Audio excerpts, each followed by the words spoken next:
Good News Friday is true to its name today. Tesla was up smartly in advance of those numbers coming Monday.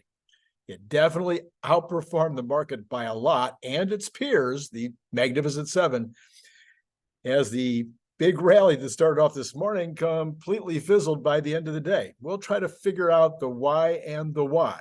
This is Randy Kirk. If you are about 50% sure that you'll enjoy this content, hit like, hit subscribe, hit notify.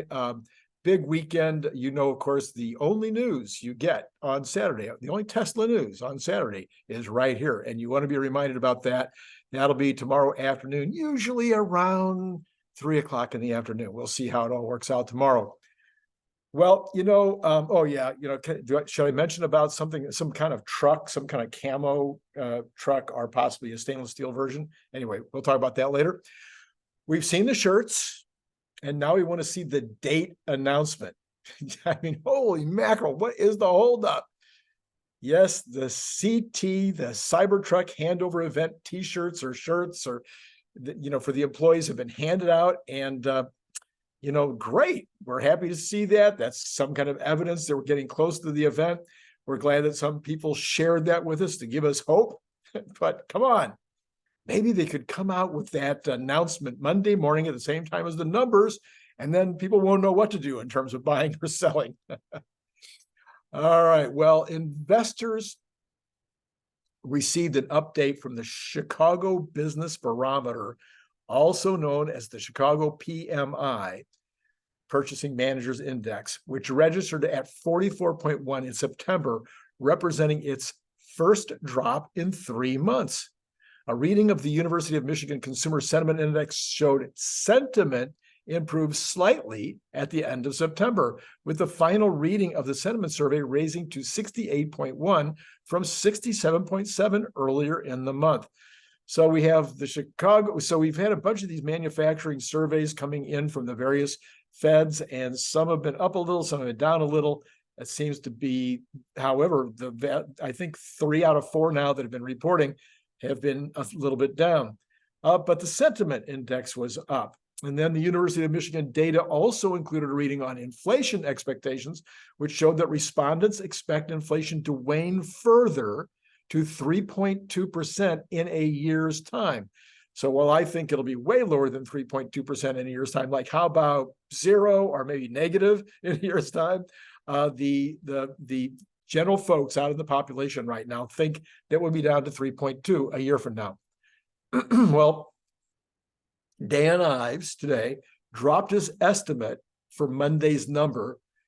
He had it at 460 to 465. He dropped it down to 440. He says longer than expected downturns of the factories in Shanghai and Austin caused a likely 20,000 units to shift into fourth quarter. So Dan is saying exactly the same thing that I'm saying. I don't care when they made them or when they sell them. I care that they sell them by the end of the year. And I think we'll see that these upgrades are going to make the factories more efficient. They're going to make them less, save money, and so increase the margins. And there'll be other things that we just don't know until later things will come out.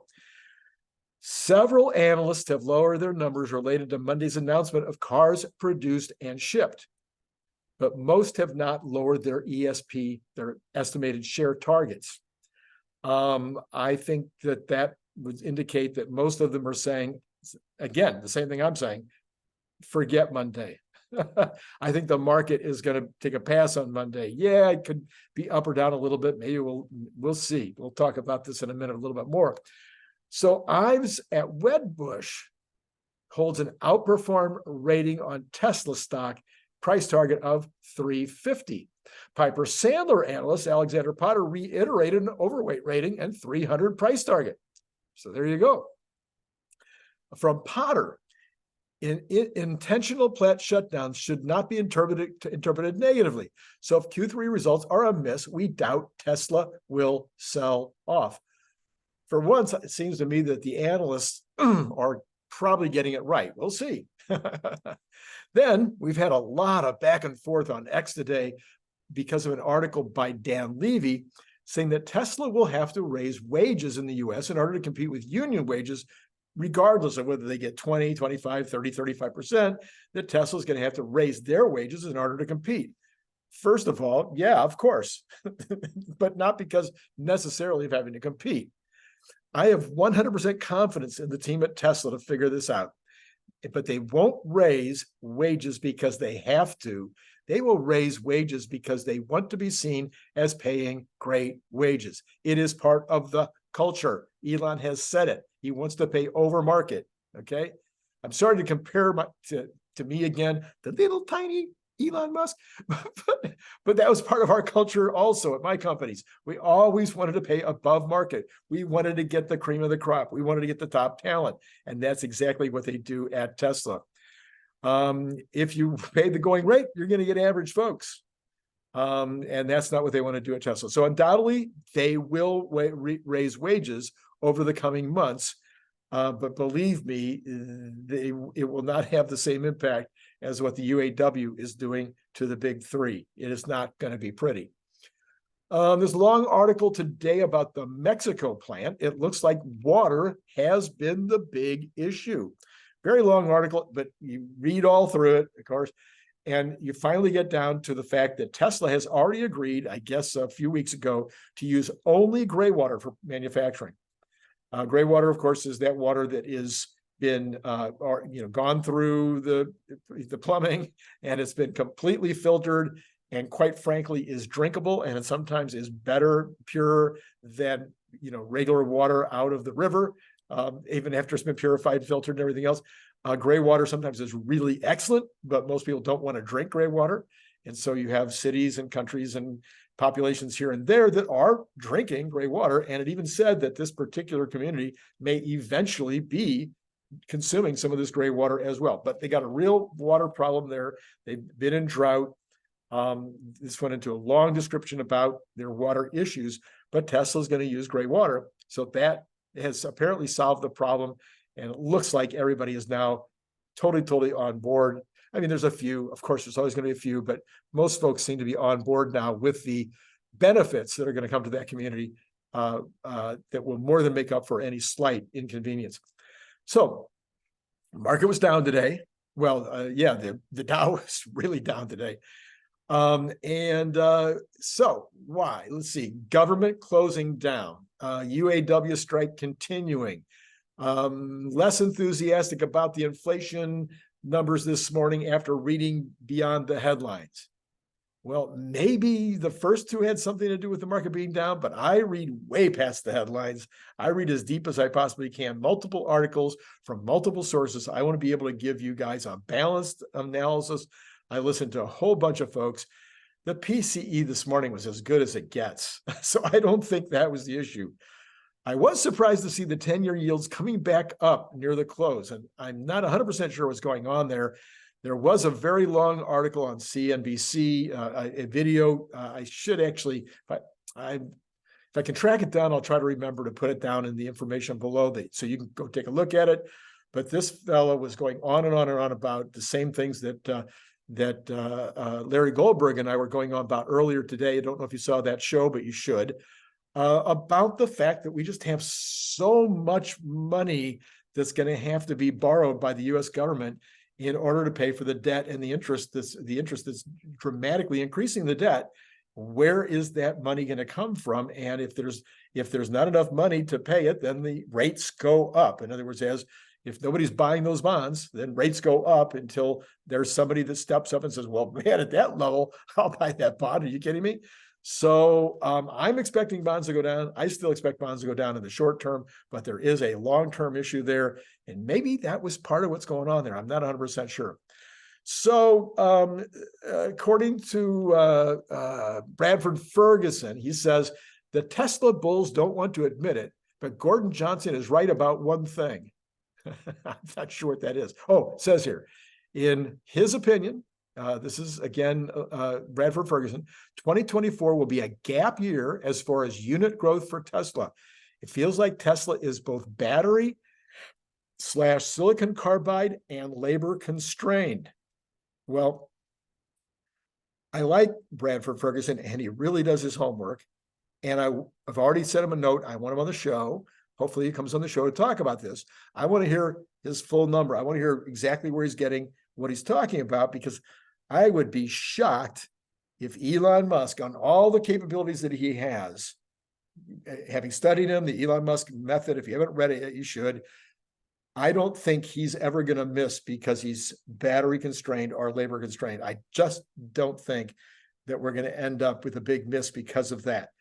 I do think that there's a chance that if Elon Musk feels that there's not enough, and I said that this morning in the After the Bell show this morning, if Elon looks at it and he goes, you know what, there's still not enough demand to sell another 700,000 Model Ys next year. Well, I'm not going to ramp that 700,000 up.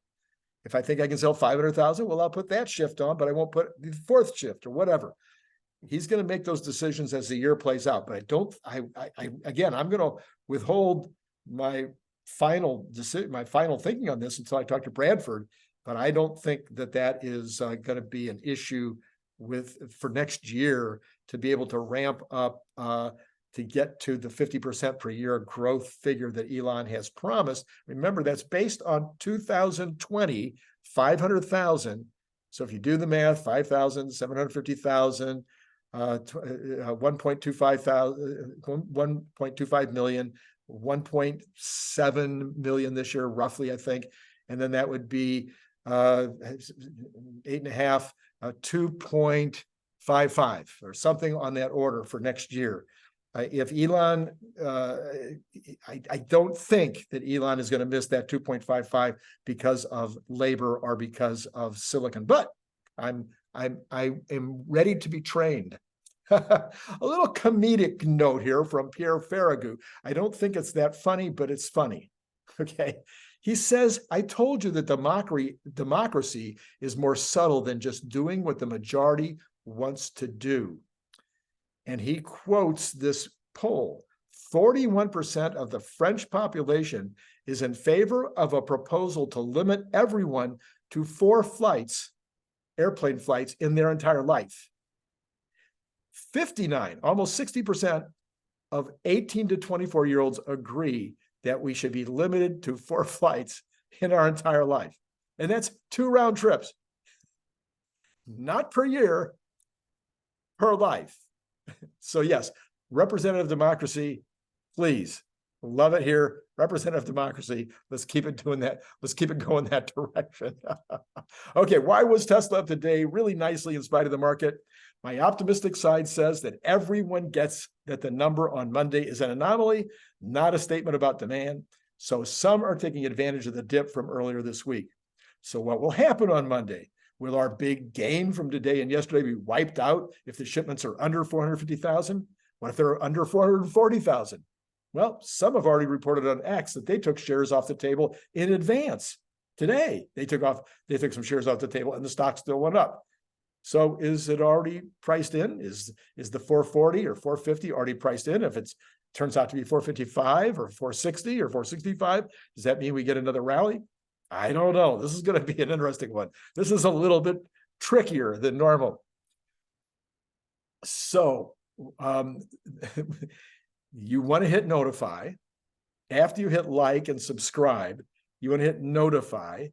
So you get that news on Saturday afternoon, but you also want to hit notify because this is the only channel that every morning at a roughly 7:10 Pacific time, 40 minutes after the stock market opens, we've taken a look at the stock market and we've taken a look at Tesla and we've taken a look at the overnight news and we report to you every piece of significant overnight news that's taken place, along with every piece of economic or financial news that's taken place, including reporting that's coming out from various agencies and groups.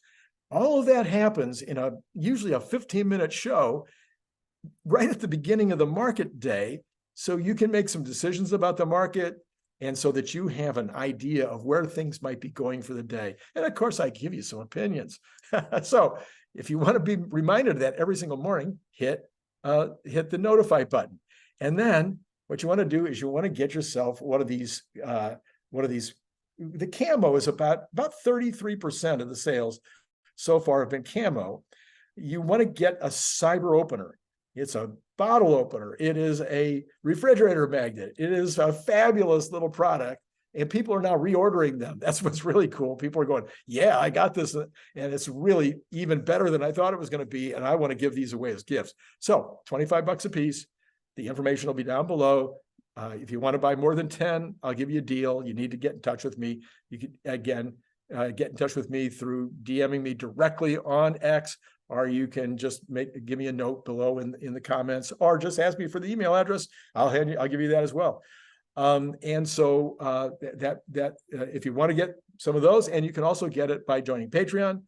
Quite a few people joined this week at the $5 level, which means that they're either just doing it because they want to support the show, or they're doing it because they want one of the books for free on audio, and then other people joining at the $10 level, of course, because they want to get the